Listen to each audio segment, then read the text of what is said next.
Thanks, everyone, and welcome. We'll call the meeting to order. This time, would you please stand? We're going to have Pastor Clark Bozier, Willow Park Baptist Church, to lead us in the invocation and the pledge. Pastor Bozier. Let's pray. Our Father, how grateful we are for the privilege it's ours to gather here tonight. And God, how we thank you for the privilege it's ours to live in such a wonderful country. God, I thank you for the men and women who serve in our armed forces, and God, for the labor of love that they provide to everyone that's in this room today. God, we praise you and thank you for their families and what they mean to us and what they do for us. God, we're thankful for our policemen, our emergency people, those who are responders. God, how we thank you for the eternal job that they do in keeping all of us safe. And God, we thank you so much for the privilege it's ours to gather here tonight in a free country. Bless our president, bless our leaders. God, especially tonight as we gather here as the city of Willow Park, would you put your hand on Mayor Moss and the rest of this wonderful council, and God, would you give them divine wisdom to know what to do and what not to do. Would you guide their thoughts and would you guide their decisions tonight. And God, I pray tonight that our city would be blessed, and I pray that our city would be safe, and I pray that our city would have your favor upon it. And God, I pray that we'd take the admonition from the book of Chronicles that said, if my people, which are called by my name, shall humble themselves and pray, and seek my face and turn from their wicked ways, then will I hear from heaven and will forgive their sin. And God, may that be a people that are here. May that be the people of Willow Park. And God, we're going to thank you. And God, we're going to praise you in advance for what you do today and in this council meeting. Because it's in Jesus' name we do pray. Amen. Amen. Pledge allegiance to the flag of the United States of America and to the republic for which it stands, one nation, under God, indivisible, with liberty and justice for all. You may be seated.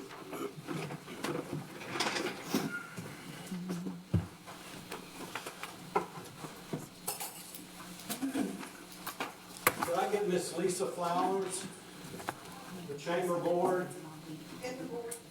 come forward, please? Okay, here we go. Come on up.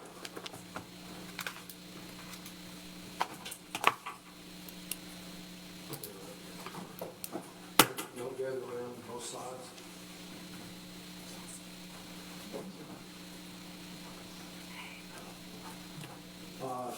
The East Parker County Chamber got a recognition this last week. I'm going to let Sean Calloway explain in a couple of minutes, and then we have a proclamation for the chamber. Sean. Well, thank you, Mr. Mayor, and thank you for letting us be here. There are over 7,000 chambers of commerce in the United States. It is a fantastic number of organizations that are out there fighting for business in our communities. Those chambers are recognized by the U.S. Chamber of Commerce for benchmarking and meeting certain criteria in 8 different areas. In the areas of governance, finance, governmental affairs, technology, program development, communications, marketing, HR and staff, and facilities. We filled out an application over the course of the last year and have implemented programs in different areas to meet the requirements set forth by the U.S. Chamber of Commerce. The highest accreditation that you can receive by the U.S. Chamber is a 5-star accreditation. Only 128 chambers of commerce in the country have 5-star accreditation, and only 20 of them, as of Thursday, were in Texas. So Texas had the largest population, and we were competing against many other cities and comparing ourselves against many other cities like Greater Irving, Greater Arlington, Lubbock, some much larger chambers of commerce. And last Thursday, Lisa received a phone call from the U.S. Chamber that the East Parker County Chamber had received a 5-star accreditation from the U.S. Chamber of Commerce.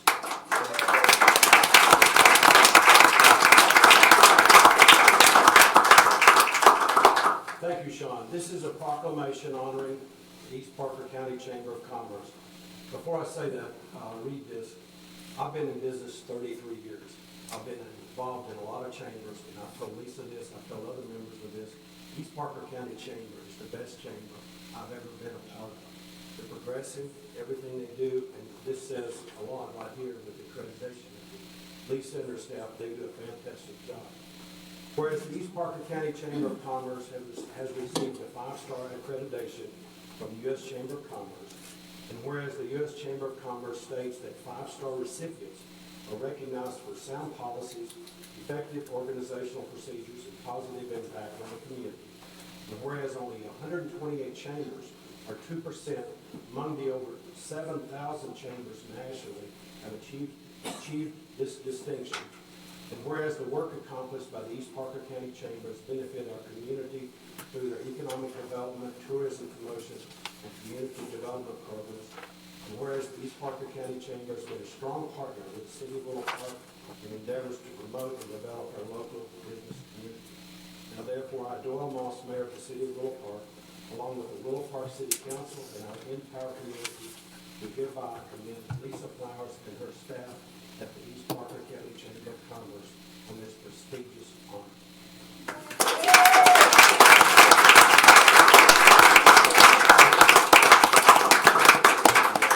Get in a little bit closer, let's see everybody in the picture. Come on, Lisa.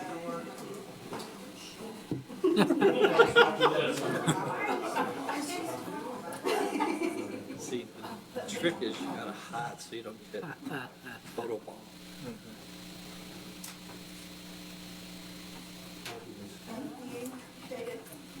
Thanks, everyone.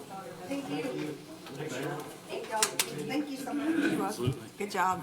Thank you. Good job, guys. Thank you. Good job. Thank you, Sean. Thank you so much. Congrats. You're welcome. Thank you. Congratulations. Oh, just tear stuff up. Come on. All right, thank you. Thank you, ma'am. Congratulations. Good job, Joanne. Okay, we start a meeting. We have public comments. We have a first public comment from Miss Marilyn Thompson. Would you come stand at the mic, please? State your name and address. My name is Marilyn Thompson. I live at 1408 Robin Drive, Aledo, Texas. It's in the West Oak Homesite subdivision. And I am here to ask you to correct a wrong that was done to me, or at least I feel that I was wrong. The water line was replaced in front of my property, and they tore up my asphalt driveway. They went through the drainage ditch, and they've left so many big rocks that I can no longer mow my drainage ditch. And my asphalt driveway, which used to go smoothly from the road all the way up the driveway, has been patched in 2 sessions. And so it's already crumbling. It's already got weeds growing in it, and the edges of it are already crumbling away. And when I had called and talked to Raymond Johnson, he told me that they had to put it back the way it was or better. And it is not better than it was. And I have reached out to them, him and Bernie Sanders, and I have received no response. Okay, thank you. And I have pictures and emails if y'all would like to look at those, of what my drainage ditch looks like, what my driveway looks like, texts and emails that I have sent. Okay, thank you. Thank you.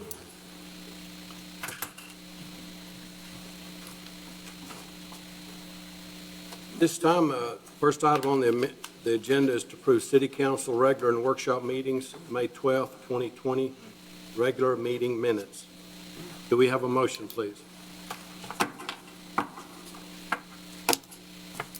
I'll make a motion that we approve the City Council regular and workshop meetings from May 12th, 2020.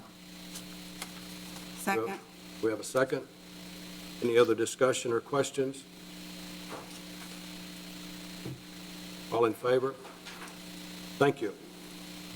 Item number 1, to consider and act on the appointment of a mayor pro tem for the 2021 year.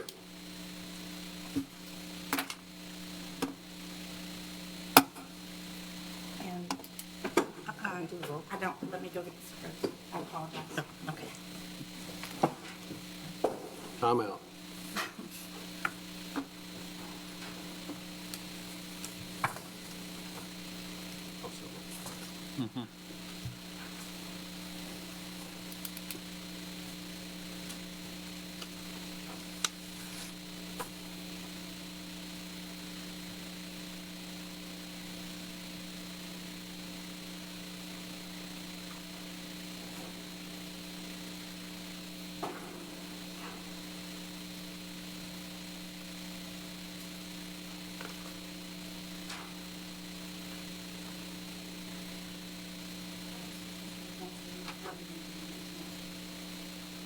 Okay. If we could go back to public comment, we have a citizen comment form we missed. Mr. Randy Keck. Would you like to speak, Randy? Yes, thank you.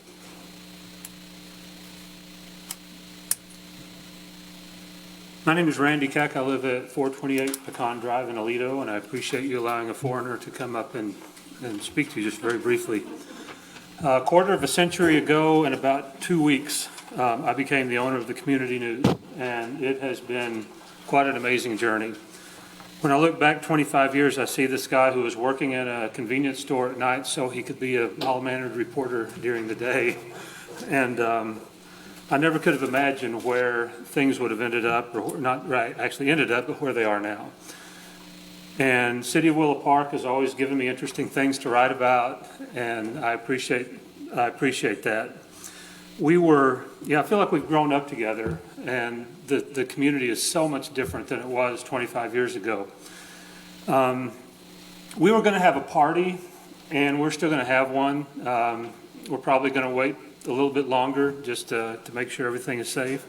But when we do, everybody here is invited. And there was an announcement that I had planned to make at the party, but I'm going to go ahead and make it because it's relatively fresh. The Texas 2020 newspaper directory just came out, and not that any of you ever peruse it, but it will show that the Community News is now has the largest base of paid readers of any newspaper in Parker County. And I think that is significant because we have a smaller market to draw from, and yet we have a larger circulation base. And I'm not telling you that to brag. I'm telling you that to say thank you. I want to say thank you to the city. I want to say thank you to the city council. I want to say thank you to the community. I'm not sure if I'll still be doing this 25 years from now. I'll be 88 years old. We'll just see. But I just wanted to come up and say, for the first time in 25 years I've been up here, to say thank you. Thank you, Randy. Thank you. Randy. Okay, we're back to item number 1, to appointment of a mayor pro tem. Nominations for mayor pro tem are now in order. Do we have a motion? I make a motion to nominate Leah Young as mayor pro tem. Okay, Councilman Leah Young is nominated. Any further nominations? Nominations are closed. The nominee for mayor pro tem is Councilman Leah Young. All in favor? Thank you. Councilman Young, you are it again. Thank you. Thank you. Item number 2, to consider and act on the appointment of an alternate mayor pro tem for the 2021 year. We did this because this last year the mayor and the mayor pro tem was out. So we'd like a nomination for the mayor pro tem alternate. Could we get a nomination? I make a motion to nominate Greg Runenbaum as mayor pro tem alternate. Yes. Okay, we have a motion for Mayor or Councilman Runenbaum. Any other nominations for alternate? There are no further nominations. Nominations are closed. We have a nominee for Councilman Runenbaum to be Mayor Pro Tem alternate for the 2021 year. All in favor? Thank you. Thank you both for serving. Item number 3. To consider and act on a replat of lots 1R1, R1R2, 1R3, Block A, Crown Bluff Edition, City of Willow Park, Parker County, Texas. Miss Betty. Good evening, Mayor and Council. Y'all know I have such luck with this thing. Oh, looky there. Thank you, Rose. This one's not working, I guess. Oh, it's okay. Okay. This is a replat or a re-subdivision of a 7.5 acre lot. The owner, Kelly Bourne, proposes to replat the property into 3 lots. Lot 1R1 is a proposed 2.53 acre lot. And your next agenda item will be the site development plan for the 415 RV Center. Lot 1R2 is a 1.3 acre lot, and it is proposed for future development. And then Lot 1R3 is a 3.6 acre lot. It's on the southern end, actually has frontage on Bankhead and Clear Fork, and it is a proposed 3.6 acre lot. There is a 25-foot mutual access fire lane and public utility easement that runs between lots 1R1 and 1R2. This also serves as the entrance to these two properties. The water line will also be extended into that, along that area to service all three of the lots. This is a 12-inch water main that's in the I-20 service road, and it will be extended south. There will also be fire hydrants installed, as well as service for the domestic water. This replat has been reviewed by staff and Planning and Zoning Commission. It meets the requirements of the city's subdivision ordinance, and both staff and the commission recommend approval. Ms. Bourne is here if you have any questions of her, and also Cynthia Swift with Baron Stark Associates. And I would be happy to answer any questions of the staff report. Do we have a motion?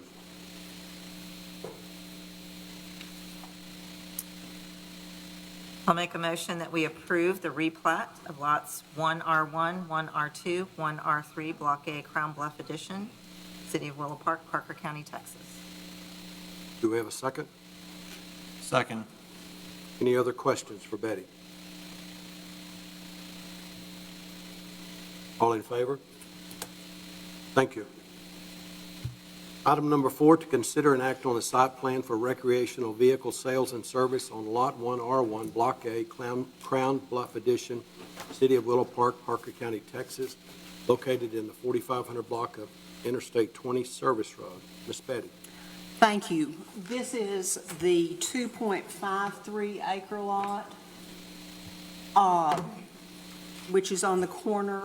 It's the most western lot. It is proposed for development with the 415 RV sales and service. They're proposing a 2,400 square foot building. 800 square feet will be sales office, and another 1,600 square feet on the southern end will be for a service shop area.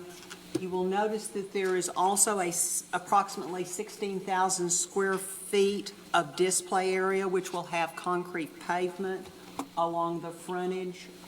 And then all of the pavement on the property will also be concrete in accordance with the I-20 overlay district. The property will be accessed from the 24-foot shared entrance, and there will not be any additional entrances off of the I-20 service road. This lot has frontage on Clear Fork Circle, but there will not be an entrance for that. As we said, the 12-inch water main will be extended. There will also be an additional fire hydrants installed. And these properties, all three, including this one, will be serviced by private sewage disposal systems. We do not have sanitary sewer service in that area. The stormwater for this property flows from south to north, and then it will be directed to an existing storm drainage structure that goes under the I-20 service road. The drainage plan has been approved by the city's engineer.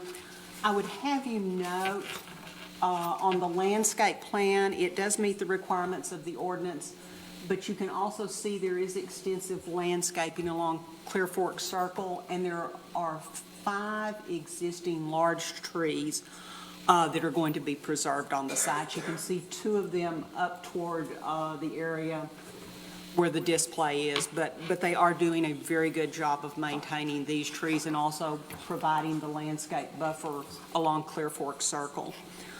Staff and Planning and Zoning Commission recommend approval of this site development plan. And as I said, Ms. Bourne is here, and also Cynthia Swift with Baron Stark. If you have any questions or of me. Thank you, Betty. Thank you. Do we have a motion on item number 4?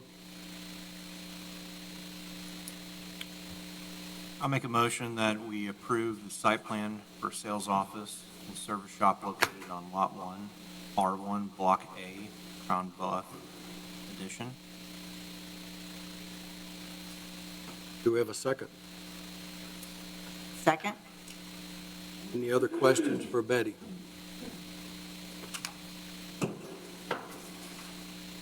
All in favor? Thank you. Thank y'all. Thank you, Betty. Item number 5, to consider and act on all matters incident and related to requesting financial assistance from the Texas Water Development Board and authorizing the filing of an application for financial assistance, including the adoption of a resolution pertaining thereto. We have a public comment from Ms. Marcy Galley.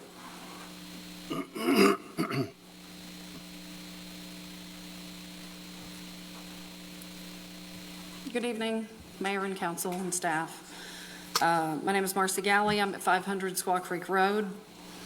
I have been outspoken on the issue of Willow Park Sewer Plant ever since 2015. Since that time, I have supported a wholesale sewer treatment contract with Fort Worth. I lived in West Fort Worth when the Marys Creek Water Reclamation Site process was handled by a large committee of both city staff and taxpayers. Willow Park does not need to be in the sewer plant business. City leadership had all last year to approve a feasibility study effort by Half and Associates for a wholesale contract option, but what did council do instead? The council memo for this item clearly indicates that lengthy discussions on several options were had with multiple entities. When did council ever approve these efforts? When has council discussed potential sites? And by the way, I assume all of the potential sites 5 years ago are just as sound today from an engineering standpoint. On March 10th, Derek Turner briefed council on capital improvements. Options were given: build a new plant or a wholesale contract. Costs were provided from $11 million to $17 million. The council then went into closed session to discuss real property, but took no action. Let me say that again, council took no action. So how exactly do we find ourselves in a position this evening with a council memo explaining, quote, a location to be determined, end quote? So who decided that the Fort Worth wholesale contract option was out of the picture? Did staff decide this on their own without approval from the council? Because that's what it sounds like happened. For the public, I would like to share that the two potential sites other than the TERS area that I've always been aware of are the large hole along Kingsgate near Meadow Place, that neighborhood, and an area just south of I-20 that would be near the Jenkins Road area. On the financial side, I have concerns because the debt schedule on $17 million shows a 64% increase in sewer revenues that would be passed along to the customers in just 3 years. There are 800 sewer customers right now, and I don't see how residential development in the TERS area is going to double in the amount of time in just the next 3 years in order to lessen the burden to sewer customers. I urge the council to table this item tonight. I urge the council to have a public meeting about the sewer plant issue and go from there. Again, I support a wholesale contract with Fort Worth. Willow Park does not need to be in the sewer plant business. Thank you. Thank you.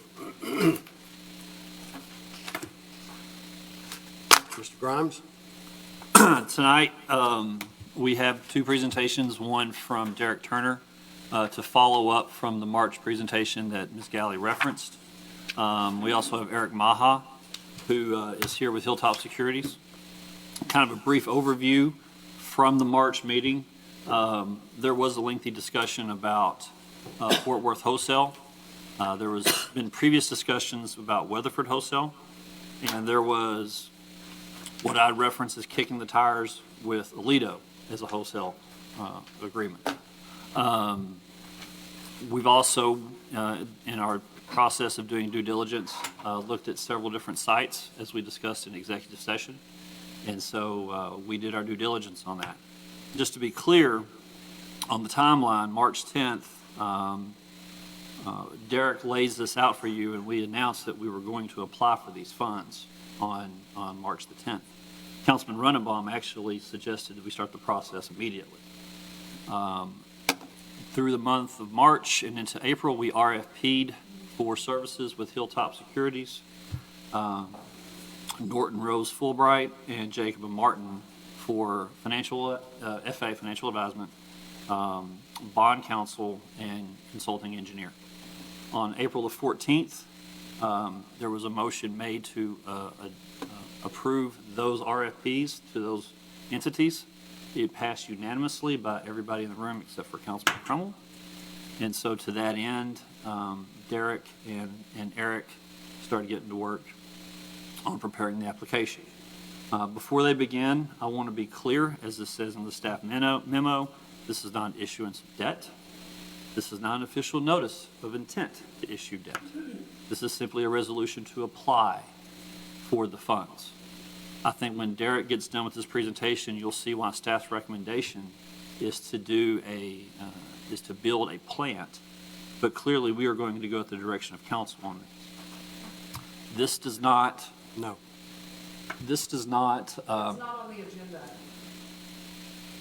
Mr. Presentation by Derek Turner. For a point of order, that's not on the agenda. Thank you, Marcy. Go ahead, Brian.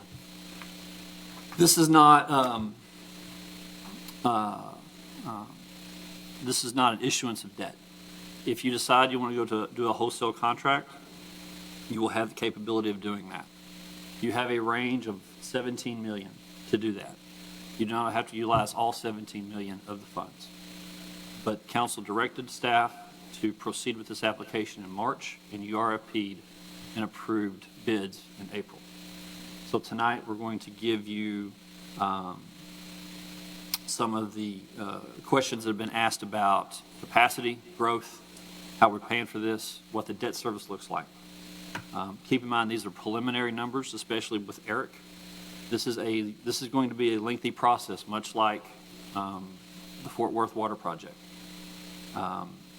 If you approve a resolution tonight, you're looking at a 3 to 4 month window from Water Development Board to approve the application. Then you're looking at another 45-day notice to issue the COs, and then you'll have to take action at that point. And so at several points along the way, you can stop the process. You are not committing to anything tonight other than approving a loan application to the Water Development Board. So, Derek, if you're prepared, I'm going to let you kind of brief council on where we are. And then, Eric, when he's completed, you can come and talk about your performance. Okay. Well, thank you, Mayor, Council. Having that set up pretty well, I'm just going to kind of dive right into this, and let me make sure I can also. You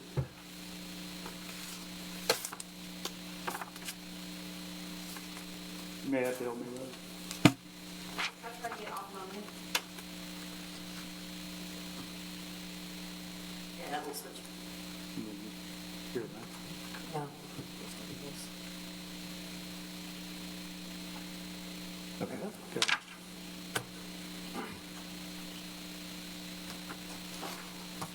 Okay, so, sorry about that.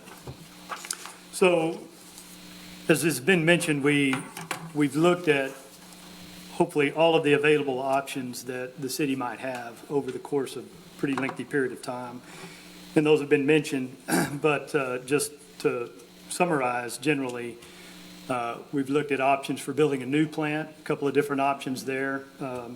You'll hear me referring to a new permanent plant, and that's really essentially what you currently have, except with concrete basins instead of steel basins. Maybe a little bit of enhanced or upgraded construction.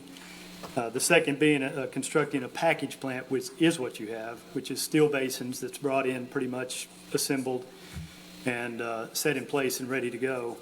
And so we looked at the option of just repeating that process and expanding that, and albeit potentially at a different location.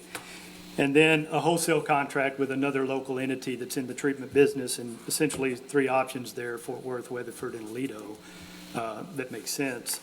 And so I'm going to go through those, starting with the wholesale contract options. And starting with Aledo, there, as Brian mentioned, is kind of a kick the tires type discussion, preliminary discussions, but Aledo has not offered a contract. They're generally standoffish about that prospect, but they are looking at an expansion of their existing plant, and they've shared numbers with us for that. So we're able to predict some cost, if there was an opportunity to contract there, what those costs would be. And by the way, all three of these would involve, as you're all aware, some kind of infrastructure capacity buy-in. In addition to that, getting the water from Willow Park to wherever that location is, you'd have the transmission costs associated with that. So as you can see here on this slide, I've tried to address all of those, but pertaining to Aledo specifically, based on the numbers that they've given us for the cost of their plan and the capacity involved, our estimate is about $10 million for a buy-in for you guys, potentially to Aledo, if there were a contract on the table or an offer to negotiate a contract on the table. Transmission costs to get from Willow Park to that location, my estimate for that is $7.5 million. So you can see the total cost there, assuming that that were even an option, would be 17.5. The city of Weatherford, we had more extensive discussions with them. They are not opposed to a contract. They're not particularly amenable to it. Excited? Yeah, excited about it. Good phrase. But they did have their engineer perform a study to determine what the cost would look like were we to try to negotiate a contract. And that study, the report that they put out, broke out the buy-in portion of it into two parts. And the first part was an immediate impact that serving Willow Park would have on their system and their infrastructure. And that cost was $9.72 million. That's what they showed to be the buy-in requirement for Willow Park initially.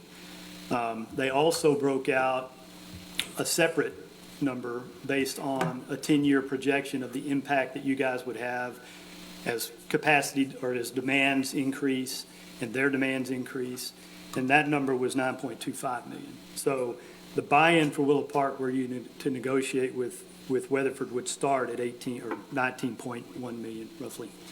The city also intimated that there would be potentially some other fees that they would seek, and it had to do with existing facilities that they would want reimbursement for that are already in the ground. They didn't put a number to that, don't have a lot of information about it, but there's potentially other fees that would be on top of that as well. Transmission costs to get from Willow Park to the location that they would require that we tie in at was, the estimate on that was $6.5 million. So a total of $25.47 million, excluding any other costs that they've yet to identify. And then Fort Worth, we've had several discussions with Fort Worth as well. We talked, as Brian mentioned, we talked about this a month ago or so, I believe, or a couple of months ago. And they were willing to discuss it. And once they found out what the capacity that you guys would need was, they backed off pretty quickly. And at this point, I think it would be fair to describe it as they're hesitant to even negotiate at this point. But if they did, they also gave us cost numbers for the plant that they're building at Mary's Creek and the capacity. And so based on those numbers for the capacity that you guys would need, we estimated a buy-in for them as well at $10 million. The transmission cost to get to the Mary's Creek location is estimated at $10 million also, so you're at $20 million, but roughly for that. Yes, ma'am. Did these three options that we looked at, did they give you any feedback on timing that they'd be willing to discuss if they required upgrades, like what their timing would be? Weatherford, and I apologize, it's been a while since we talked to them, but they were, assuming you could live with the cost involved, I think they were the most, that could be done the quickest. Okay. They were A couple of years or so, I think. They've got improvements they've got to make too, and I think they were at least 2 years. My recollection is from talking to Rick and James was they, if we came on, they would immediately go from design to, or planning to design. Right. They'd be over at that 9% threshold. And so, they'd be under the gun to get their system up and running. So I think it'd probably be faster with Weatherford, but you're probably looking at 2 to 3 years. I think 2 years minimum. Okay. Aledo, of course, they're really not at the table. So we didn't get that far in the discussions. They kind of cut it off before that. Fort Worth is several years down the road if they're willing to do it at all. They told us that. I mean, what, 5, 6 years Yes. minimum, I think. And is that because they have to expand for the? They would have to do change something their for the- design, and they would have to Okay. do some permitting modifications. Permitting alone for them takes a significant amount of time, but the design too. So they were talking, I think it was 5 to 6 years minimum Okay. timeframe for them. So, Fort Worth's plant is roughly, was it 10 million? it's 10 million And then is their capacity. we would take up 10% of their capacity. Wow. And that's, Initially. just initially. And I think that gave their staff a lot of pause. I think they were underestimating what they thought our capacity would be. And is that our capacity in 2 to 3 years, or total Yes. capacity at build-out? 2 to 3 years. Okay, 3 to 5 years. okay. On timing, the current package plants that we have, when do those time out? I brought a projection to you guys, I think, maybe in February, I can't remember. In but, March, In March. And I believe it was in the 3 to 5 year time frame. I think maybe you're bumping your design requirement 90% in 3 years, and in 5 years, you're over capacity. 5 years? I believe so. They got was it 2016 where they built the package plant and then basically TCEQ put them on the 5-year clock? Yeah, so the package plant that you're operating under now is a 500,000 gallon a day plant. And the TCEQ approved that only with the stipulation that you would develop a permanent solution within a 5-year timeframe. That's the permitting period. Permits are good for 5 years, so that's why they set it at that limit. So they're expecting something in that timeframe. So So that means we have to have plans in place, or does that mean we've got to have it built? well, it depends on what your actual demand is at the time, but we have to at least be in the study phase, which technically you're in, but based on the capacities that you're seeing, especially if that projection that we looked at holds true, you're going to have to be in design in the 3-year timeframe or sooner, so. And we'll know we will be able to project what our capacity would need to be in, at that 5-year mark. Yeah, we Make sure have that, we'll- we've still have made that projection, yeah. Okay, we've made that projection. And the current plant will be able to handle, like the current package plant, what we have in 5 years, like if we don't have a plant on the, built and ready to go, our current Yeah. plant will still be able to handle it? So there's a little bit of difference between what you can physically put through the plant Yeah. and what you can, from a regulatory standpoint, what you can do. From a regulatory standpoint, you can't meet that if those projections hold true. Okay. It's difficult to say until we kind of see how things shake out, whether or not the plant will actually be sufficient at that time.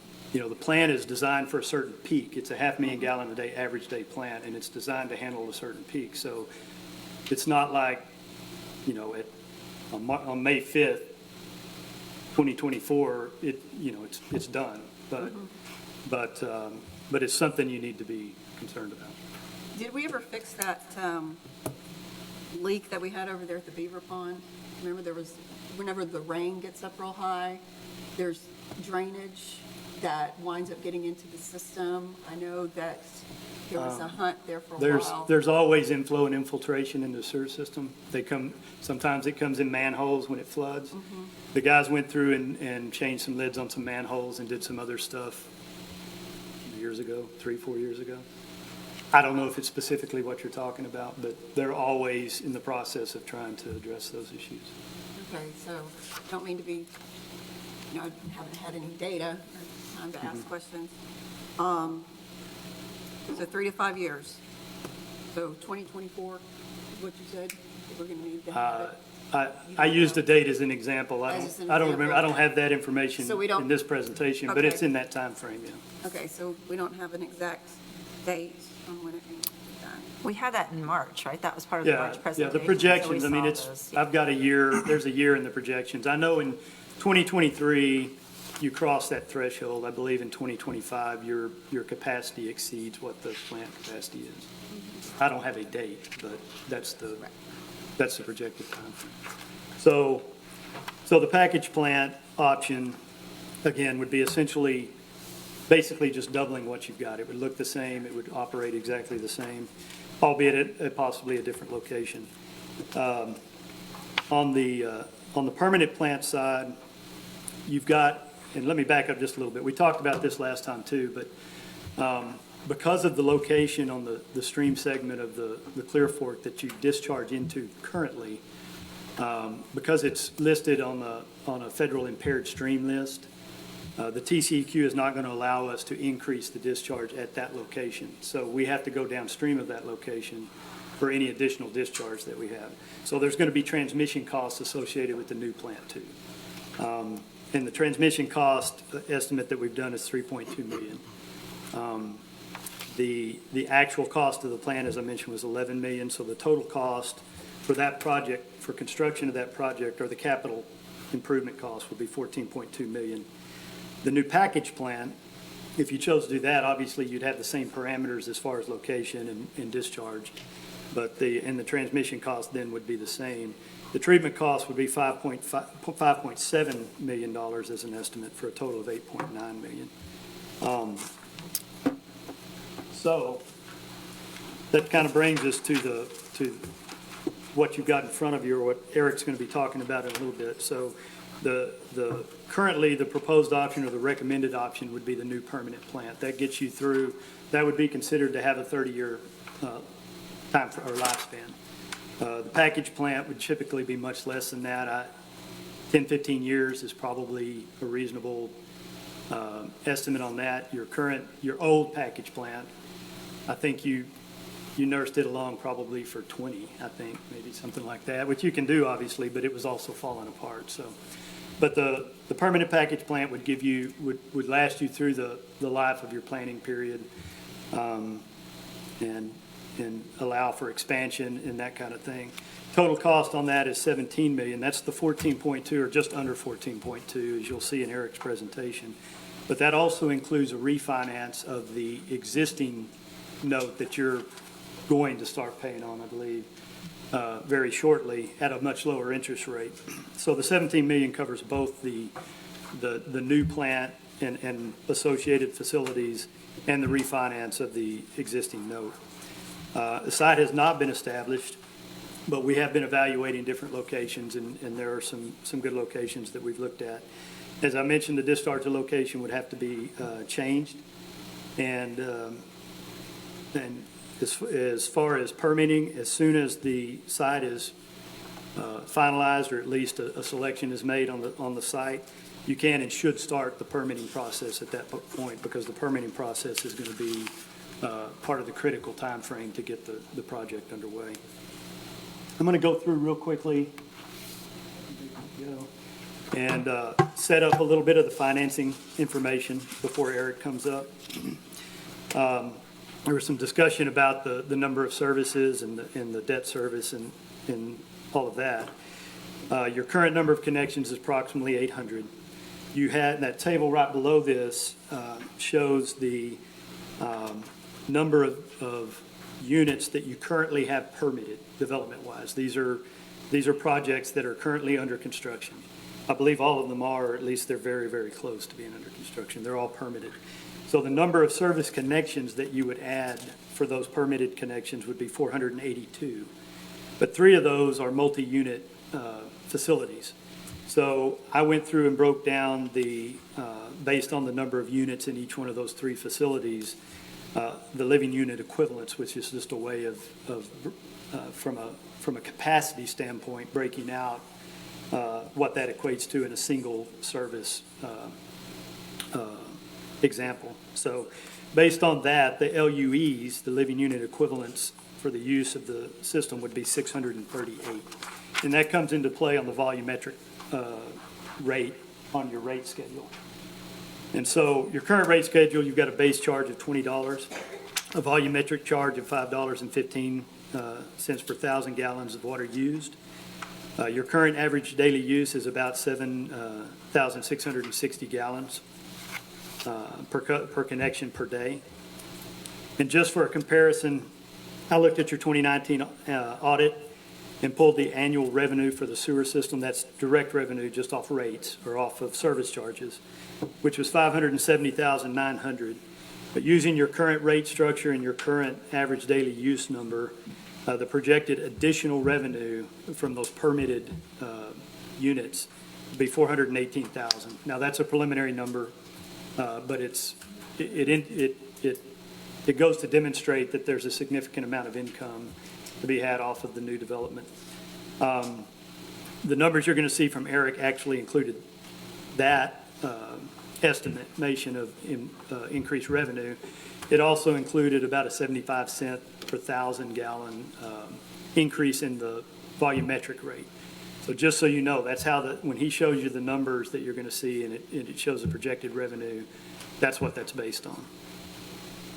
And the last thing is on the O&M. I went through and projected an O&M. Again, I looked at your 2019 audit, and your wastewater system is all inclusive, so it doesn't break out the wastewater system, at least not in the audit tables that I had. So I took out depreciation, and then I took off just based on the information that would be typical for a wastewater plant and estimated the amount that would be attributable to the wastewater plant. And the expenses were about $425,000. My projection for added O&M based on adding the new capacity to the plant was $175,000. And that is also included in the pro forma that Eric's going to provide to you. I'll just point out, I think Brian mentioned it, but point out that the $17 million is a not to exceed. The Water Development Board will not require that you use all the money if you don't need to, but it's very difficult to come back and get additional money, especially at the state revolving fund rates, once you've made that application. So it's better to plan for more and then cut it back as the application goes forward.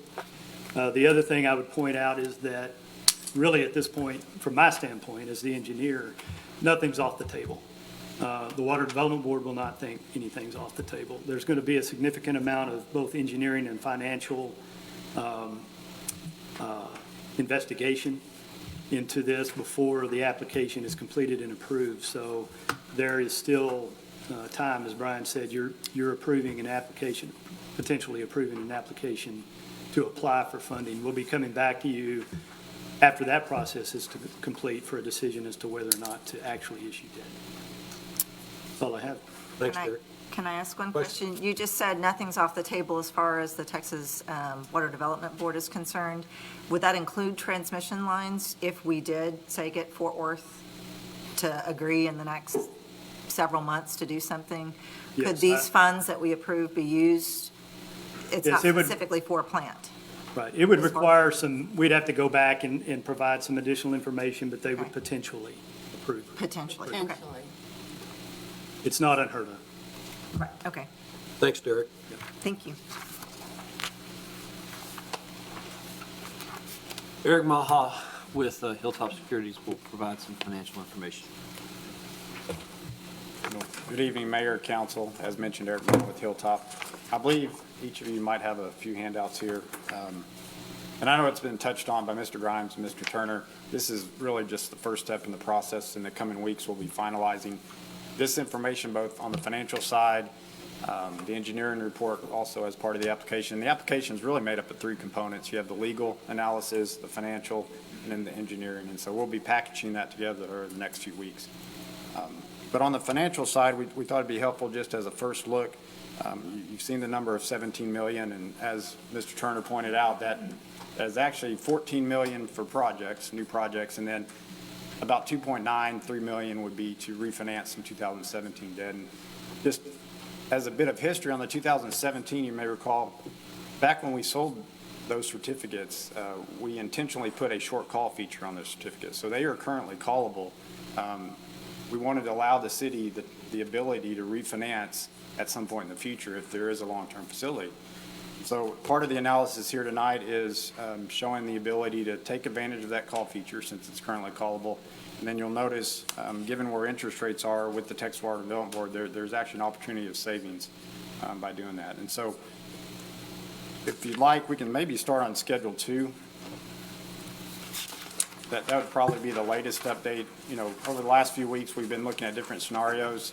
And then we've more or less come to Schedule 2 as part of the application process. And we would expect the version submitted to the Texas Water Development Board would look similar to this Schedule 2. On Schedule 2, what we're trying to do, we're trying to show the Texas Water Development Board the city's ability to repay both the refinancing and the $14 million and maintain 1.1 times coverage. That's in all of their loans at the Texas Water Development Board. They want to see the city have 1.1 times coverage, able to cover your operations and debt and still provide for coverage. And so I can walk through the schedule on Schedule 2. Column B, those would be the projected revenues needed. So we started with 2019 as Mr. Turner had in his slide, and then we project out what would revenues have to hit in order to service the debt and still provide for that coverage. Column D would be the projected expenses. As seen in the prior slide, we factored in the additional estimated cost for the new plant in column D. Column G, that would be the city's existing debt on the sewer side. And you'll notice after 2020, that existing debt goes away. It's assumed that it would be rolled into Texas Water Development Board financing. And those figures are shown in columns H, I, and J. Those are the projected payments on an annual basis for the refinancing portion. And I wanted to make a few comments. Currently, the city's paying 2.74% on that 2017 debt. And by refinancing at current interest rate, we're projecting around 55 basis points. So about 0.5%. And so you can see there's quite a bit of savings by going through the Water Development Board. And again, back in 2017, we put that short call feature just for this type of opportunity. Column I would be the projected interest at that interest rate. So in total, we're looking around $235,000 in interest. Currently, if there were no refinancing, the city would pay over $500,000 in interest. So you can see a substantial savings in terms of interest by financing through the Texas Water Development Board. Columns K, L, and M, those are the projected payments on the $14 million, the new construction side. And one thing that the Texas Water Development Board allows in all their loans is they'll allow that first principal payment to be scheduled 1 year after construction completion. So that's built into column K. So it does give cities the ability to ramp up rates in the cases where that's needed. So you have a few years to plan until that first principal payment hits. And as mentioned earlier, given the projected connections come online, we feel the city could support it without any increase in rates.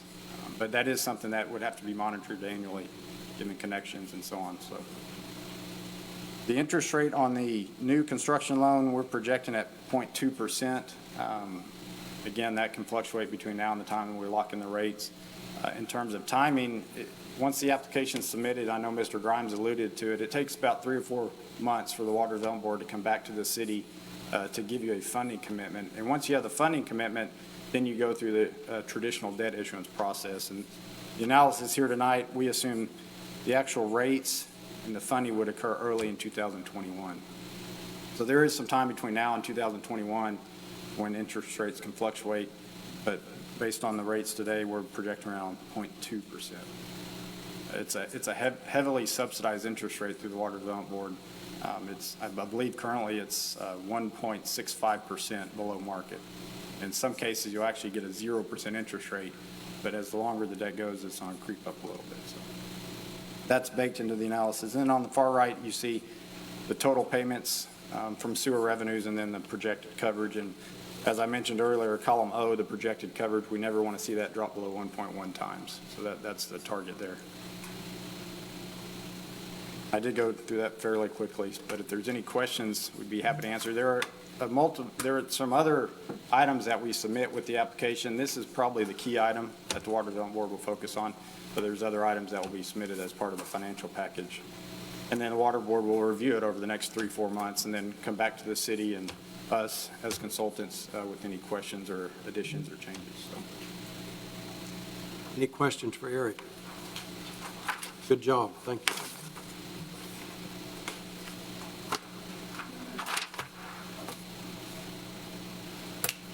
Item number 5, do we have a motion? No, I have questions for the staff. Okay. So Eric mentioned, and then also Derek, you can always scale back, but it's difficult to go for more. Why are we limiting ourselves to the 17 million? Because that leads me to believe that the decision has already been made. If you want to increase it to a number, tell me the number. Well, we don't have enough time to get this schedule. We would have to table it. I think this information has come to us too last minute. It's a rush deal.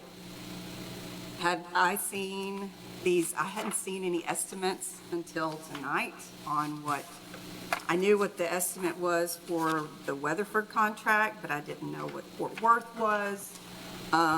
We've been discussing this for 3 months. We never discussed the price of it. Yes, we did. No, we did not. We stated in March that it would be between 11 million and 17 million For a contract with Fort Worth, for what we would apply for to take care of wastewater needs. but we didn't decide on that number being a solid number.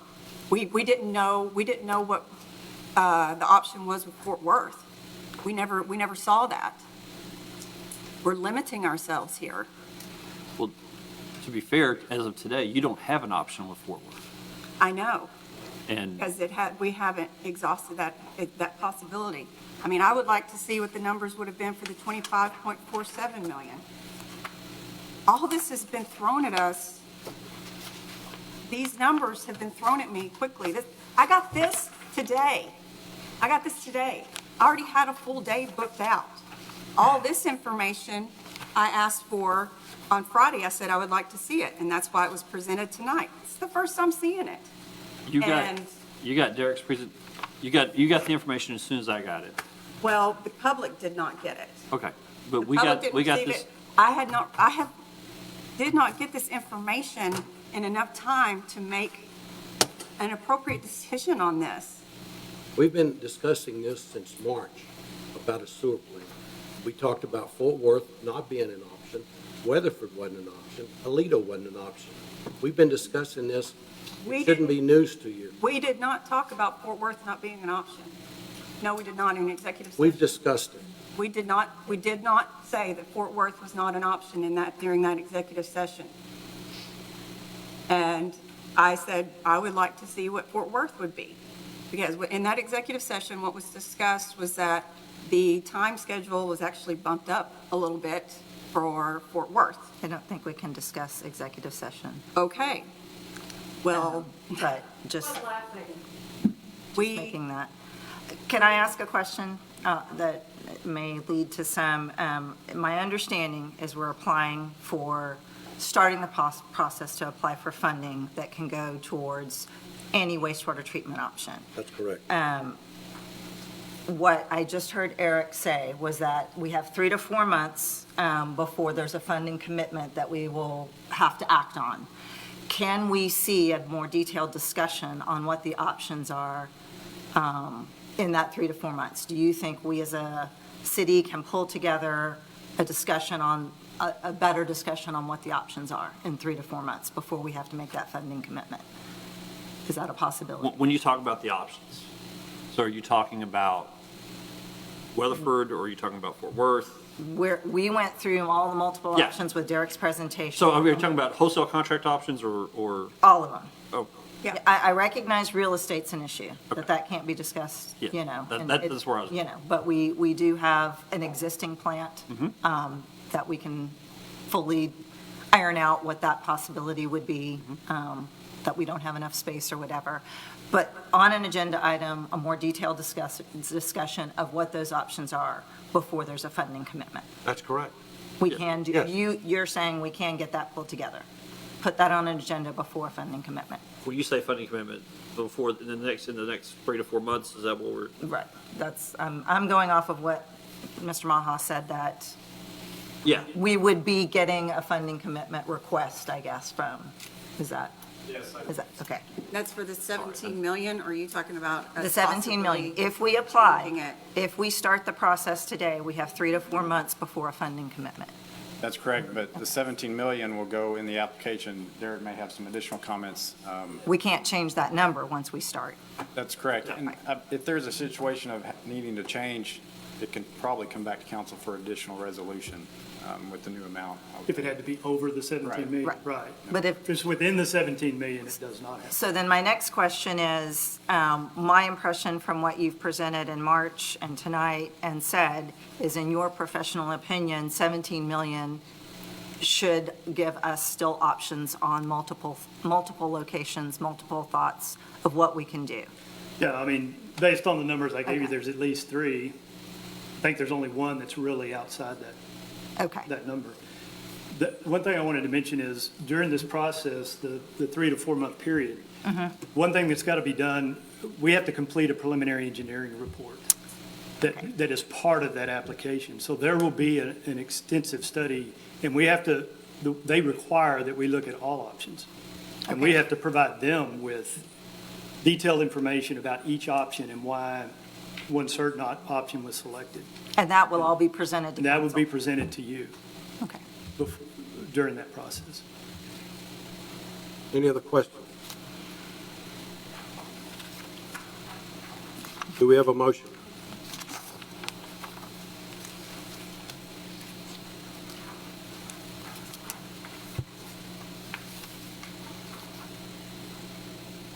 I'll make a motion that we approve Resolution 220-6, a resolution requesting financial assistance from the Texas Water Development Board, authorizing the filing of an application for assistance and making certain findings in connection therewith. Do we have a second? Second. Any other questions? All in favor? We have 3 in favor. Any opposed? Mr. Fennell opposed. Thank you. Motion carries. Item number 5, consider an act on a resolution authorizing the city administrator. Item, I'm sorry? you said item 5, it's item 6. Item 6, to consider an act on a resolution authorizing the city administrator to apply for grants through the Coronavirus Relief Fund. As part of the federal stimulus on COVID-19, and this is probably going back about a month ago, the federal government has allocated approximately $300,000 of grant funds for the city of Willow Park. It's based off of a formula. I think it's $5,500 per, or maybe it's $55 per resident. This resolution will authorize us, or authorize me, to apply for these funds. The way I understand it is you'll get a certain amount straight from the federal government, and then we can apply for COVID-related expenses as part of this up to approximately $300,000. How much? $300,000. Any questions for Brian? Do we have a motion? I'll make a motion that we allow the city administrator to apply for the CARES Act resolution. Do we have a second? Second. Any other questions, discussion? All in favor? Motion carries. Thank you. Item number 7, Pacheco Coke presentation on the progress of Cross Timbers Park. Good evening, Mayor. Good evening, Council. As everyone is aware, at our last council meeting we had a discussion on where we are with Cross Timbers. And currently, so we've asked Mr. Eric Wilhite and Dorothy Whitmire to come and give you a presentation on where we are, both financially and also where we are from an engineering standpoint. So without further ado, I'm going to turn it over to Dorothy, and we'll kind of, any questions, we'll fill in, and myself, Mayor Pro Tem Leah Young also. Thank you. All right, good evening, Mayor, Council. Thank y'all for having us here this evening. What we wanted to do is provide y'all with an update on the playground at Cross Timbers Park and give any additional information that you may need, as well as answer questions, and then just take your feedback. And so we do have a short presentation for you all. It's just kind of a brief overview of where we started on this project, the process, similar projects that Pacheco Coke has also worked on in scope and size, just for perspective. And I think with all that context, it'll help the discussion and kind of the next steps. And so, as many of y'all are aware, a Parks and Trail Master Plan was done for the city in 2019. It was finalized in October. The top priorities that were identified in that were, in order of priority, number 1, a playground, walk and bike trails, nature area, picnic facilities, and basketball courts to round out the top 5. After that master plan process was complete and approved, the city decided to move forward with a new project that would implement some of those top priorities, namely a playground in response to the citizens' input. And with that, PK responded to an RFQ where we were shortlisted, selected, and began working with the city staff to develop not just a plan for the playground, but an overall park concept and everything that you need to support a city public playground. And so a site analysis was done, looking at the opportunities and constraints, as well as how the whole site could implement not just the playground, but several of those items that were identified in the master plan process. And the findings were then presented to the Parks Board, city staff, as well as city council. And from there, we started to proceed with the construction documents. And some of those findings that were presented were, so you have your playground for the site, but then what else contributes to that playground and that experience for all users and ages? And the number 1 consideration to start was parking. You know, how will you get a broad, diverse user group to that playground to utilize it?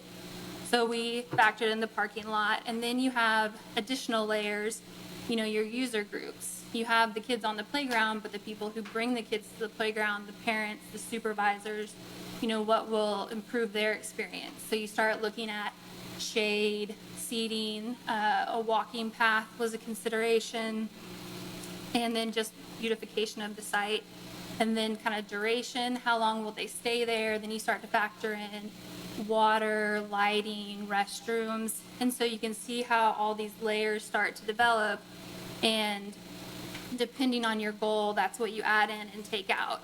And so the next slides that I have are just going to be different examples of parks that we've done and how they incorporated different layers into them, and then the costs that were associated.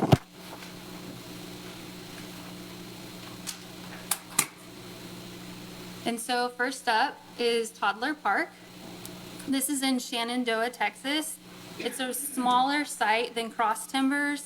It doesn't need any parking because it was located near a neighborhood, so primary access is just going to be walking into the park. However, you can see the construction budget was $650,000. And so where is that coming from? So with this, they did custom play equipment on some of it to represent the history of the site. They also had large shade structures, as you can see. They had a walking trail, seating, picnic tables, and so that's kind of where that cost starts to come from. On this one, the site work itself was around $275,000, and what I mean by site work was mobilization, erosion control, grading, the electrical that was needed, and so that's kind of where this one ended up.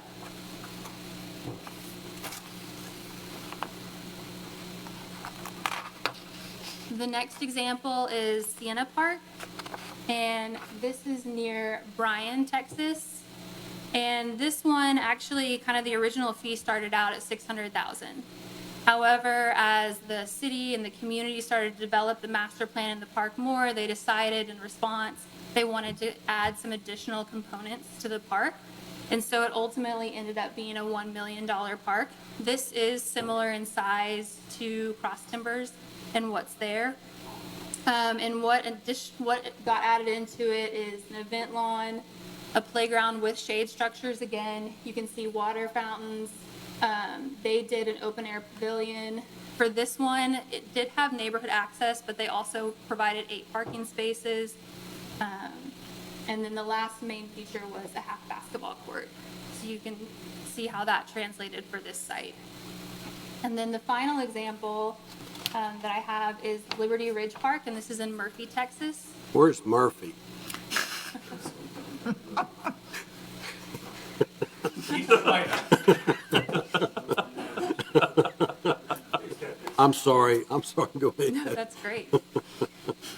And so this site was already established, the water was already on site and some of the trails, but they went ahead and added in additional trail systems. They provided irrigation so that wear and tear would be better throughout the season. You can see they did some monuments and wayfindings on this slide. They did do some water quality improvements, and then the playground and the pavilion, and you can see how those features turned out. And then finally, we have Cross Timbers Park, y'all's. And currently, this project, we're having it shown at 1.1 million. And it is incorporating about 90% of the master plan that was done cost item. You've got a restroom, a water feature, walking trails, electrical, lighting, signage is also included. There's a great lawn down towards the south.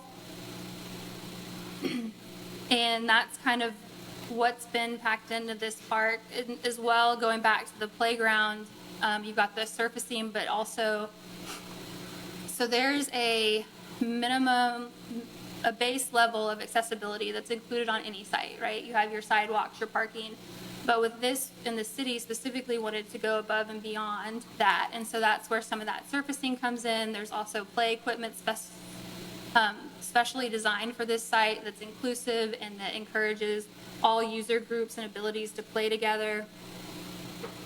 And then, you've got your 18 space parking lot. And so with the restroom, the parking lot, that's where things like the grading, the site mobilization, you've got sanitary sewer and water now all going to the site. And so hopefully that gives you a good idea of where that cost is coming from. And because this is not the original budget for the park, on this slide, we do have a little bit of a breakdown. And so option 1 is representative of what that $500,000 budget original would look like on the site. And it's still, you've got a lot there. You've got your parking. You've got 2 playground areas for the different age groups, younger and older. And you've got your sidewalks, some seating, some planting. The playground surfacing would be an alternate. We would see if we could get that in for the bid, but it might not necessarily make it for $500,000. And then option 2, that's that 1.1, and that's adding all those additional items back into the original budget, just to give you an idea on how that looks. Right now, the plans are at 90%, and they're geared more towards that 1.1 million. That was done because it's a little easier to take stuff out than it is to add it back in. 90% is not complete, it's not signed and sealed, so there's still time for discussion to make some of those decisions. So the reason for us to purchase the park study to begin with was one of the reasons so we could apply for grants. And I was part of that original steering committee, and I asked Pachenko & Co. if that's something that y'all could help us with. Have there been any grants that have been considered or brought forth or even looked at? We'll let Eric answer that. At this point in time, with this particular project, no, it hasn't been looked at as a grant application. If it's scaled back to just the parking and the playground, the thought is it probably wouldn't be highly competitive. But if you did choose to go for a grant applications, I just spoke to my contact at Texas Parks and Wildlife today, hasn't been officially announced yet, but the application for this year are November 6th, as opposed to being in December. But for this particular project, no, we did not look at applying for a Texas Parks and Wildlife grant. But certainly will as for far future. as the discussion that staff had with PK, myself and the steering committee, it's a point-based system, and for based on the recommendation, talking to Eric, we were advised that we wouldn't have enough points to qualify for any type of grant for a playground neighborhood park type thing. Mainly playground. I mean, you have to get a certain amount of points for having more recreational opportunities. I think we mentioned that during the parks master plan too. And the grant application costs to pull the grant application together without being a competitive park. That was where we decided that it was not worth spending the money for the grant application when our consultants did not feel that this was a competitive park. So, What if we stayed within the $500,000 budget and applied for grants and then expounded based upon what types of grants we would win? I don't understand what you're saying. Well, if we stayed within the $500,000, because, you know, I can tell here it's something that could be expanded upon, like if that one little $500,000 portion was built and then add on to it later, you know, to build out. Has that been considered? Build that first part, staying within the budget, That is what we're considering. and applying for grants? But it still did not meet the grant requirements that would score points is what we're, So our $500,000 budget is not going to score? that's not how it scored, but I can let Eric.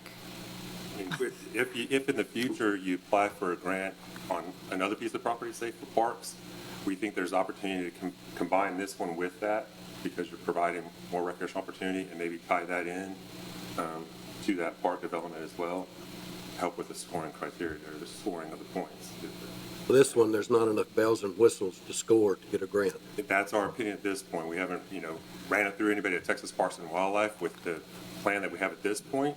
If it was the 1.1 million and added more trails and more of the opportunities to it, then it might be more competitive. Now, that's just a schematic run on the new point scoring criteria that we used, or that they have, that we looked at, and then you still, you have to spend money on writing the grants as well, so that takes some of your funding away from the park, which isn't normally an issue. It's also a reimbursement program too, correct? That's correct, it's matching. Whatever you ask for, you have to have that much of a fund or value of land to match it. We need to take on $1.1 million worth of debt with the chance that we might be able to get some grants later on? I think our staff's recommendation, this is, in talking with Pacheco and Co., our recommendation, we've already had the funds allocated for the $500,000. So the option, the staff's recommending stay with the 500, so you already have that funds, and go ahead and do option one. I wanted to give you option two. The whole thought process, I'll just be honest with you, when we first started this, was look, we were going to look at this in phases. Initially, maybe we couldn't afford but phase one, and then let's look at phase two or phase three. We were being a good steward of the money that we had, trying to have a plan in place for the future if you wanted to come back and seek additional funding through council or through any other means. But what we had at the time was $500,000 to build the park, and staff's recommending to go that route and not to add any additional debt to do the 1.1. We're just telling you, here's the option. If you wanted to go and do the 1.1, you would have to issue additional debt to do that.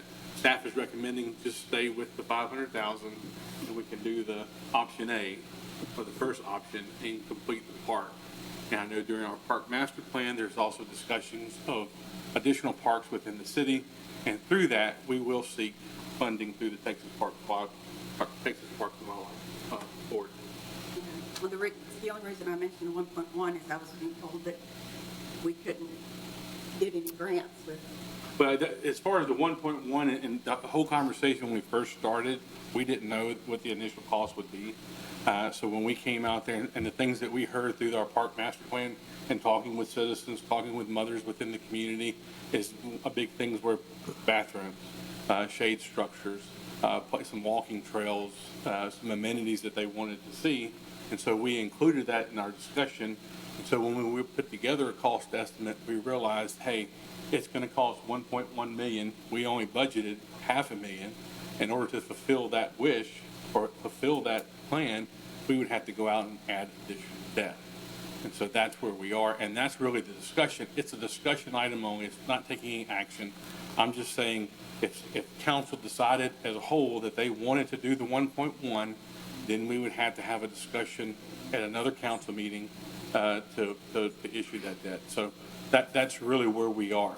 Staff's recommending, hey, let's go ahead and fulfill the promise that we had in replacing the playground equipment when we built the public safety building. And this is the manner in which we're recommending, or staff's recommending tonight. If I could, to some of your point, to get ahead of where, because it's not really, we're presenting Cross Timbers Park playground. And we very much wanted to act on a playground quickly because we lost the old playground when we constructed. So that was a priority item. It's not the type of thing that scores highly for grants, so we wanted to do something that we could get going. We could get a parks program established and have a reputation so that if we have other areas that we want to do, other park areas, we've already established that we're committed to it. We funded, a playground, a park. We could go back and do grant funding on something else later. That probably would require, a bond, rolling it into a bond if we did something like that. But a larger item, so that was our idea, was that applying for a grant made more sense on something that we could score highly on. We did not want to ignore the playground requirement, even though we felt we couldn't get scoring on that. So that is one thing. And the one thing that we did touch on previously, I think in the April meeting, the Zoom meeting, was that one of the reasons this is a discussion item is we have been advised that competitive bids for projects below 900,000, below $1 million, are hard to come by. So the idea being a $1 million park, if you went out to bid for that, if we had funding for that, we potentially would get better bids. I think what we have said through staff discussions is it makes sense to try to get bids at what we already have funding for. And if we have a problem, we can come back and discuss what funding options would be to increase this, to change it, to do something different. But we didn't want to proceed with going out to bid at the smaller project without making council aware that that's how we were approaching this. Okay. Does that give you the background that a little? Yeah, it Okay. does. And how much money have we spent so far? Engineering is 80,000. The engineering was 80,000 on this part. For the $500,000 It's part. engineering, it's also with density testing, survey, geotechnical survey, so it's not just engineering. So it's multiple things other than that. I was unaware. Thanks, Barney. Any other I questions? was unaware of that price. I was unaware of that cost. I'm just getting a firmer understanding on it. Okay.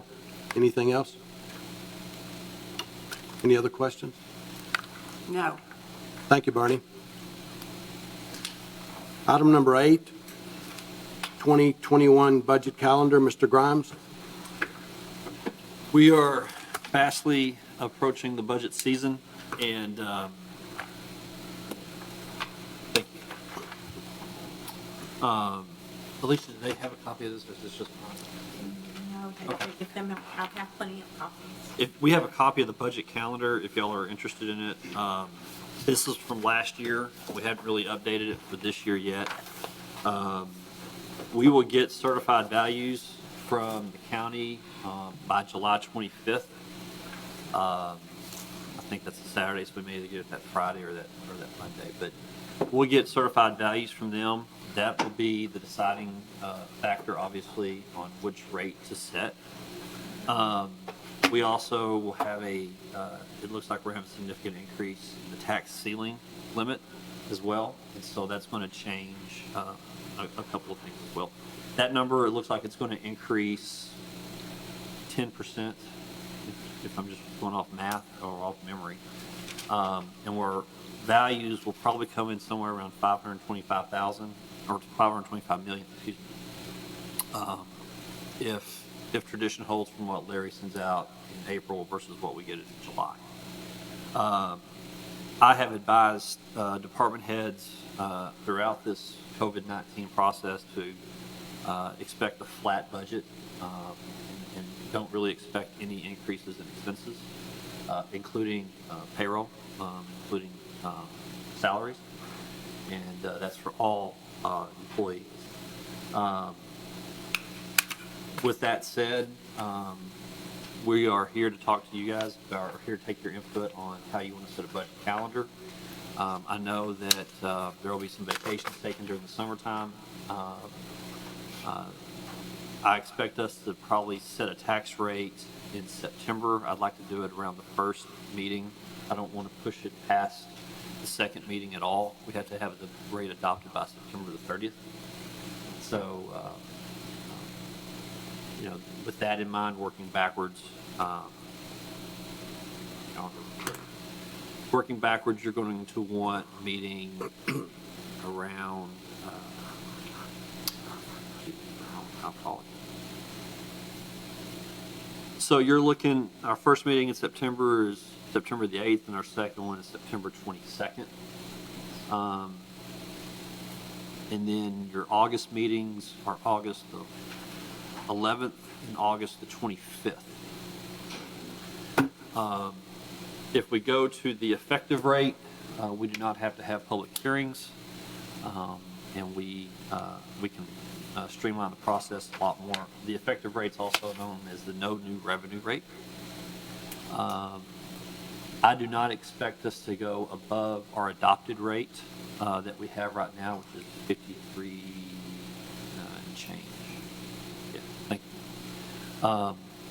I don't expect us to go above that. Certainly, if you guys want to do that, we'll entertain the idea, but I'm going to advise against it.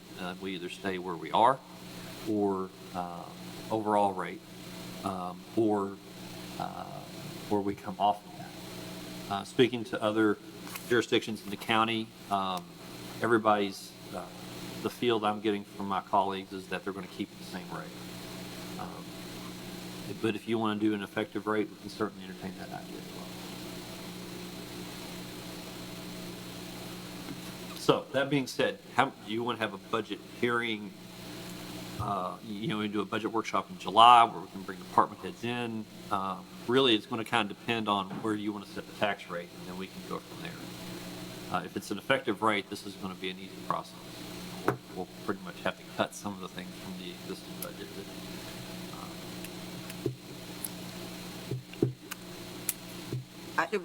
I was going to say, I suppose my biggest discussion would be, I agree with you. I don't want to go late in December. I either want the first meeting in September or even potentially passing it in August. I know a lot of organizations try to get it all done, depending on how many workshops or whatever we need. So I guess I'm backing up to not making a decision on a rate right now. No. Yeah, not giving you direction on that, but maybe deciding how many workshops we think we might want to schedule. Okay. We did 2 last year. Mm-hmm. I was going to suggest we go ahead and schedule out, and then as we get closer, we can cancel them. Right. We Okay, can't exactly. determine, we don't have anything. I would say let's today that we schedule. know. Yeah. I mean, my schedule's open, so if you want to do these dates right here, go ahead and pencil on the calendar. Well, I don't know. The issue with that is you can pretty much do your enterprise fund. We could schedule that one, first one in July, because that's not impacted by your tax rate. So you could have. Oh, before you have your certified. I'll have my certified values on the 25th of July, which is a Saturday. So I want to assume we'll have those certified values on the 27th. We actually have a council meeting on the 28th. So if you wanted to do a workshop on July 14, and then we can do it, if y'all want to do a 5 o'clock to a 7 o'clock and then have a council meeting, or if you just want to have the council meeting as, and we need to discuss the July meeting as well. We have a conflict there. I'll bring it up now, but we can bring it up later. They're actually holding election day in this building that night. So the 13th and the 14th are unavailable. There was discussion that it was not going to be here. I don't know that that's been. We're talking about it for the November election. We're looking for alternate locations. That's but for the primary, it's But for the going to. primary in July, early voting and election day are here. That's confirmed? Yes. Yep. Okay. So your July meeting is going to be convoluted. If you move it up, that the Tuesday before, that's right after the 4th of July. I don't know how that plays with y'all's schedules. If you move it back, you can be on the 21st and then back again a week later on the 28th. Again, that's just kind of, we could move the council meeting to another location, another site, if you wanted to. We probably need to know that in advance so we can try to secure it. But that's, the 13th's not really an option because They're going to be setting up that night. They start, the polls open at 7 a.m., so they're going to set up the night before. Well, let's discuss it, let's give it some thought and discuss it the 23rd. On the next, okay. Next council. Well, I would say my direction would be, given that we want 2 budget workshops, why don't you come up with some options to present on the 23rd with those dates, whether it's July, August, Yeah. and then maybe 3 potential dates for those workshops, for 2 workshops. 3 potential dates for 2 workshops. 2 workshops, yes, and then that will help us. Okay. Anything else, Mr. Grimes? That, as far as the budget, as far as it goes, that's Item number 9, to consider and act on items to be considered for future council meetings.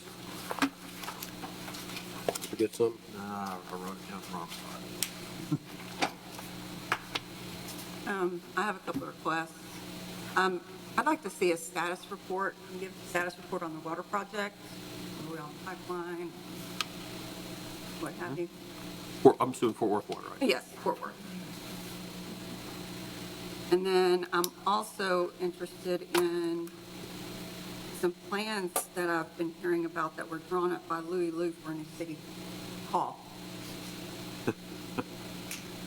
Well, I've that's, heard they look great. the drawing looks amazing. Yeah, has the committee met? The that we committee, informed? the City Hall Committee had a site visit at a potential location, and then we went to another potential location of approximately the same size. So we went to a vacant building, a shell, if you will, and then the City Hall Committee went to another building that was built out, to give you a comparison. Kay Davis was on that. I know. She was not contacted. She was there. She was there. Was she there? Both times. Yes. Okay, she must have forgotten. She was there twice. She must have forgotten. Was it announced on our website that there was a meeting? It was, the City Hall Committee's, I asked Pat, do we need to post an agenda? It's an on-site meeting. But it didn't have to have an agenda or anything? And we were discussing a real estate purchase, so it was, I discussed that with Pat prior to. Okay. But I will tell you that the second, with respect to Louis Lou, we cautioned him that we wanted to take a tour of the facility. He sat us down, and here's a nice picture and a drawing, and he said, "Thank you very much. You can keep them," and that was it. Well, the intent there was, we were looking at a certain square footage building, approximately 5,800 square feet, and it was vacant, and it's a shell. We don't have to go into it okay. right Yeah, I was going to say, if I could What's not on the recommend agenda, that we let's put just an wait. update from the City Hall I- Committee on a Yes, future on the agenda future, item. yes. Okay. Yes, put that. Anything else? Can we get an update on the website starting, if that's not up and running by next month? And I think we have a launch date of, I think we do, but if it's not, is it July 10th, Rose? Tentatively. okay. So Thank there's you. our update, so. Okay, anything else?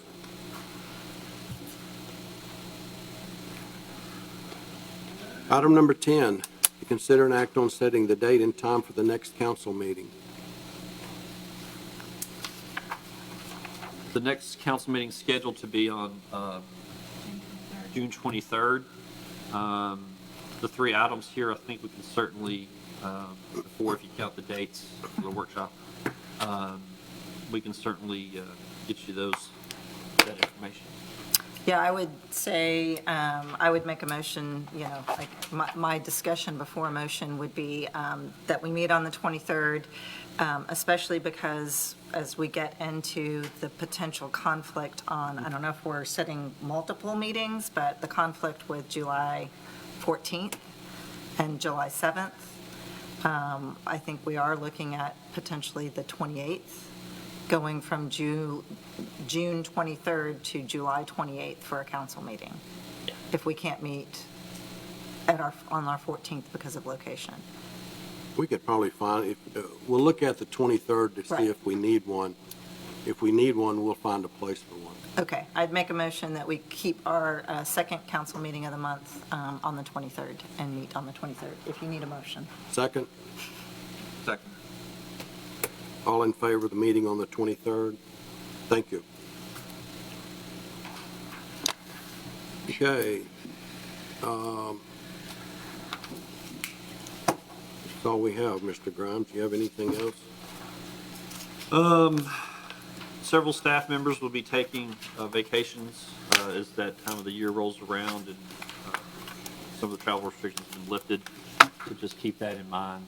I think you may get some emails later this week about the staff members going out about. I'd like to, Christine, come up here for a moment. She knows this. This is Christine, and I'm going to butcher your last name again. Gulker. Sorry, I apologize. Christine Gulker. She is our new Public Works Director. She comes to us from the city of Colorado City, Texas. You want to say a little bit about yourself? Good evening, council. My name is Christine Goldberg. I also go by Michelle. I will take either one. I have been with the city of Carson City 10 years. I have actually been in my last position there as the assistant city manager. But what y'all do here is very similar to what I was doing there, so title change is good. I have a Class A water license, a Class A wastewater license, and a certified service inspection license. I also have a certified public management certificate from Texas Tech University, and I look forward to working with you. Thank you and welcome. Welcome. I'd also like to mention two things. One, the fact that she's a Red Raider had no influence on the decision whatsoever.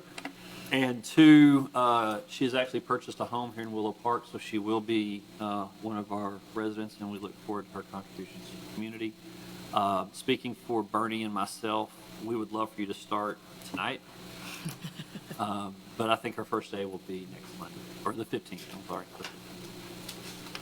All right, I'd like to make mention the community news. Randy, it's been a great relationship, and we appreciate the paper and all you do for the city and the county. Thanks for staff and everything they do. Welcome, Public Works, Christy, Michelle.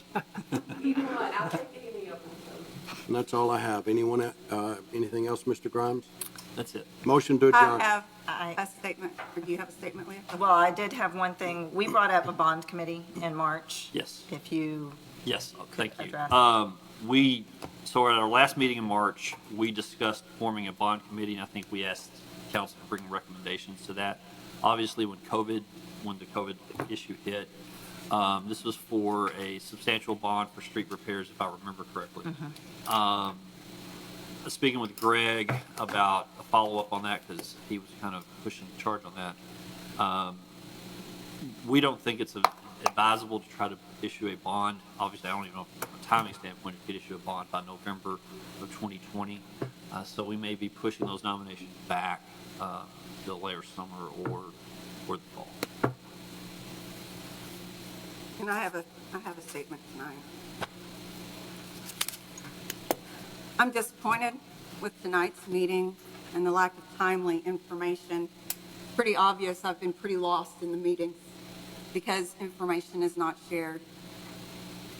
I worked hard to kick down the doors to City Hall so citizens would be informed and have an opportunity to participate by making government more accessible through active communication. However, over this past year, those doors have slowly gone back up and the public is being shut out. I have been shut out. Active members in our community have been belittled and threatened.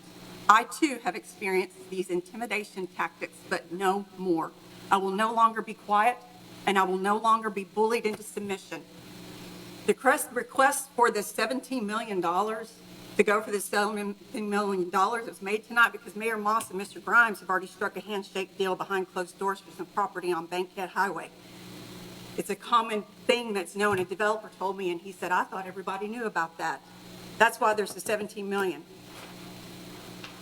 Council knew about this possible site, but we never gave authority to the mayor or the city administrator to proceed with any type of negotiations for the property. It pains me to say this, but Willow Park's back to its old ways. I was elected by the people. I'm not getting information. Residents are not getting information. Toma's being violated. The last time I had a conversation with you, I haven't had a conversation with you, Doyle, since I asked you not to hug me anymore. The last conversation I had with Brian, he told me that the only reason anybody pays attention to me is because I look like a pretty bartender. Our city manager followed a resident out to the parking lot, threatened her with a lawsuit. Another resident was shamed for not being able to pay her water bill by our city manager. Our city manager went to a resident's house and yelled at her on her front porch because she disagreed with him. And I'm done. I'm done staying quiet about it. I work too hard. I work for these people. They elected me. And I demand better. Anything else?